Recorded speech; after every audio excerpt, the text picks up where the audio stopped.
abakunzi ba biti komeje kumva radio nziza, hari abantu b'abakunzi bacu bari ku ruhande bagumya batuhamagara badusaba indirimbo zasabwe, bararyoshye. Zamura DJ zamura.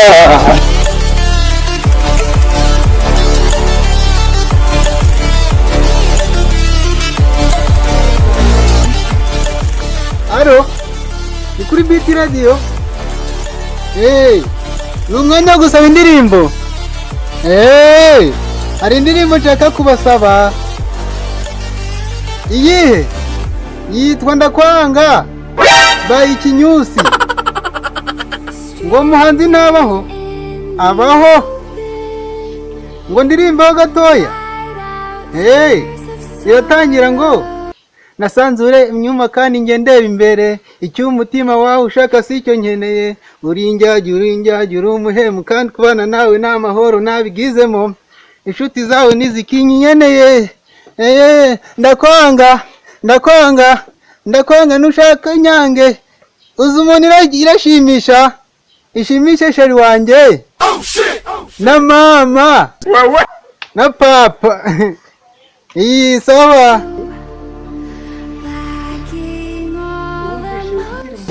Umukunzi wacu wa radio Biti atuwesheriwe ngo ndakwanga.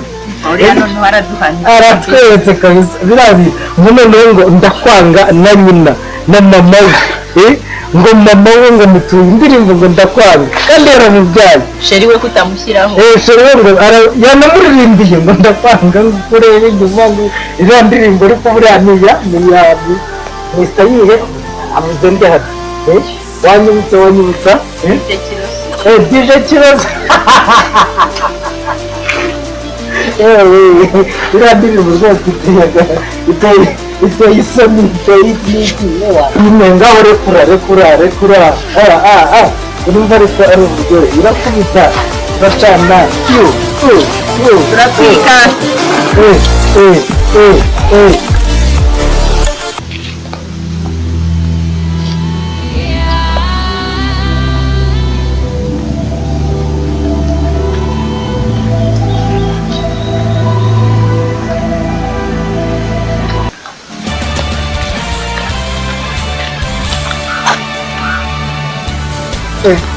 Uko mwena shirisha amata byaye amavuta pe, kanze njye kumusuhuza mubaze nimba ndirimbo yarayumvise.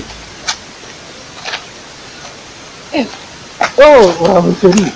Ariko mana we urahije ko. Yewe datawe Amakuru ni mwe. ko twaburanyije. Nanjye narakubuze. Ariko ntago nakwanze. Gusa ibintu nakoze arabibonye. Ikise kandi. Ndijo navuye kuri radio.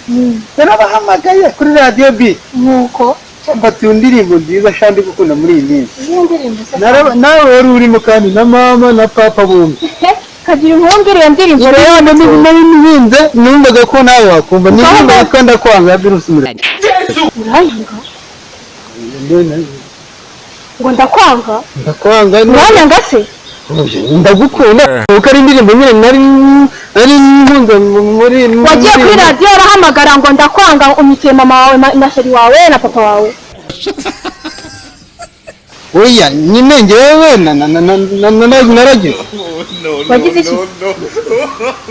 nyine nagutuye indirimbo Ndakwanga. Oya sheri hoya nimba unyaga nyine unyaga ucena mu gukora. Oya ndagukunda Oya